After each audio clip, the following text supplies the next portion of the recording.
Are you missing out on potential viewers and subscribers at the end of your YouTube videos? Today's focus is all about the end screen and how to make an end card in Canva. Currently, I'm in the back end of my YouTube studio. I need to add an end screen on this video that's actually scheduled today. We're going to go ahead and click into this video. When you scroll down, you will notice subtitles, end screen, and info card. We're going to talk end screen, so we're going to go ahead and click this one. This can be a little overwhelming. You're going to notice that Canva actually helps you out. I apologize for my voice. For some reason this morning, it's a little froggy. I could import from the last video. I could have a video and subscribe, a playlist and subscribe, two videos, one video, one playlist, a video, one playlist, one subscribe. There's a lot of different options.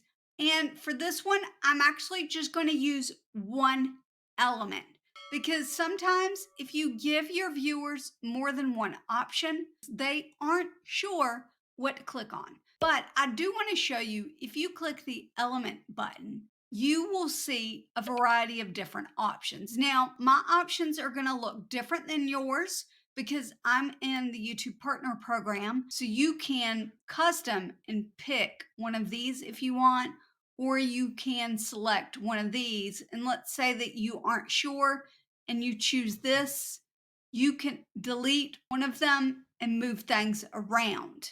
You cannot overlap things on your end screen, and it's very clear when they're overlapped because it turns red. You can even make them a little bit bigger or as small as this.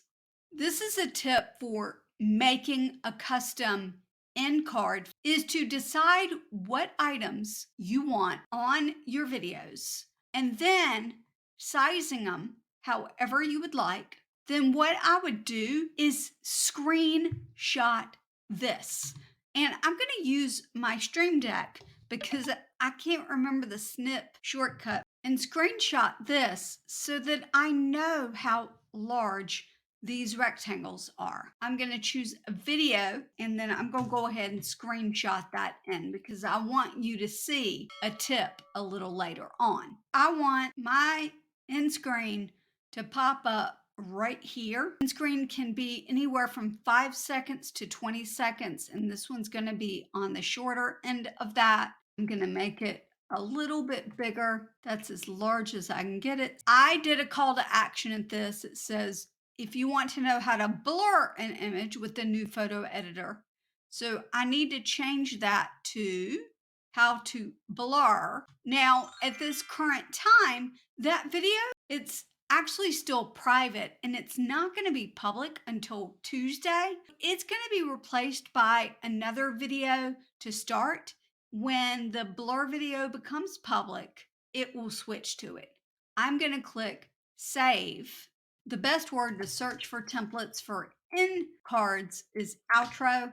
Anything that's the video format, the 1920 by 1080, it should work for you. I'm going to go back to this one that was the video outline. So right click, set images background. It's to just make sure when I'm creating my end card that I know where to line things up. What I'm going to do is actually create a guide. I'm going to do that by clicking on File, View Settings, and Show Rulers and Guides. And then I'm going to drop down some guides at the top of my end screen cards and at the bottom. Left click and drag down. These are a little difficult to see with that background, but as soon as I get these guides into place, which is going to be where the rectangle is, I'm going to remove the background. I'm going to click the background and click delete. I've got the basics for my end card. What I really love to do here lately is take the video and make it smaller and put that video on top of my end card. I essentially am just making a spot for where my video is actually going to go. And I'm going to show you that process in the video editor in just a minute. I'm going to click R on my keyboard. Oh, I need to lock my guides because if I start moving this stuff around, I might accidentally move my guide. So I'm going to click File, View Settings, and lock my guides. That way they stay put. And I'm going to size it to be the exact size. I don't actually put the rectangle on the side where the end screen element is going to go, but you can. And the reason why I do that is because sometimes I like to change my mind about where the positioning is. Not having a rectangle there allows me to be able to do that. Here's what it would look like if I were to put two squares right there. And then I can design my elements around those two rectangles. So I'm going to show you how I would do that with a template by clicking plus page. And I'm going to type in outro here. This one's 29 seconds, which is a little long, but we're going to use that. I'm going to take these two elements right here. And I just used Shift on my keyboard and I selected both. I'm going to copy them and I'm going to see if these are exactly where I want my elements to be. And you're going to see that it actually is not. Get rid of those elements that are in the back. I do not want this, but I might change this to watch next, or this one to be a playlist, something like that. I would probably change the font so that it is more easily read.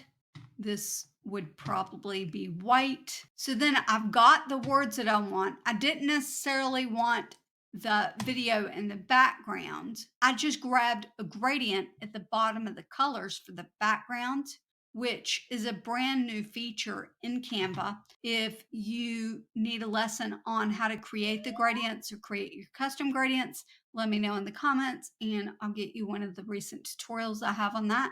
You don't even need the playlist. You could shrink yourself down into this. This is just an image. I've not done anything fancy here. There's no fancy animations or anything. I'm going to click share. I'm going to click download PNG. I'm going to choose the one page and then I'm going to download that. What I'm going to do is go into my video editor. And because my editing is so complicated, I actually use an external editor. Plus, I don't have to rely on the internet with this editor. It is completely on my desktop and ShotCut is free. I'm actually going to just grab one of these. This video right here is one that I've already done most of the editing on. Opened it up into ShotCut and brought it down onto one of these video tracks. And what I'm going to do is add a second video track. Right click on the video track, add video track. I need to make sure that this video right here is on the top layer. And then I'm going to go to the end of that video. And basically, what I'm trying to do is find where my call to action is in this video at the end of it. I'm going to add my end card to it. Open. Here's the end card. And this one was very, very simple. I just need to stretch it out. And I'm stretching it out pretty long, but I'm going to shrink that in a little bit. And in ShotCut, all you have to do is hold down the mouse button and just enlarge it. I'm going to listen and find the spot where I need to start my transition from the video to the end screen. And this little segment right here currently is 10 seconds long. I'm going to take my end card that I made in Canva, go ahead and click S on my keyboard, and I'm going to get rid of the end. This is the exact length of that one. I'm going to start with the positioning of this top layer. And I'm going to do that by clicking on that. I want this line right here to be at the beginning of that segment. So I'm going to go to filters. I'm going to click the plus sign. And then what I would do is search for size. I would click size, position, and rotate. I would click this little button right here that's going to allow me to use a keyframe for this particular clip. I want to be on the screen smaller by the time it gets to this spot. So I'm going to shrink myself down, and then I'm going to move myself into spot. You're going to notice that I'm bigger than the rectangle, positioned in the middle so that it doesn't look really off. I'm going to go back and watch and see what I think. So that took a little long. So what I'm going to do is take this red one and just slide it down a little bit. And now I'm going to watch. It was still a little long, so I moved it again. Ideally, what I would have, because I pointed over there, I am going to put me over here. I'm going to right click and remove that keyframe, put it back, and then watch. So you see how now I'm on this side. I'm going to click that keyframe and move it up a little bit. I'm going to go back to Canva because I want this to be over here. So now I'm going to re-download that one. I'm going to click on timeline down here at the bottom, and I'm just going to put this one right here. I'm going to get rid of this. Again, I'm going to bring it all the way here, and I got rid of that. So now let's watch. At that point, I would export this video, upload it into my YouTube studio, and guess what? Then I would do the process of putting that video, the end screen, onto this, which is where you saw this process of the end screen. If you're wondering about end screens, you might also be wondering about YouTube banners. I want you to click into this video so that you can learn all about YouTube banner sizing. Sizing definitely isn't made simple, but I make it that way. I'll see you next time. Bye.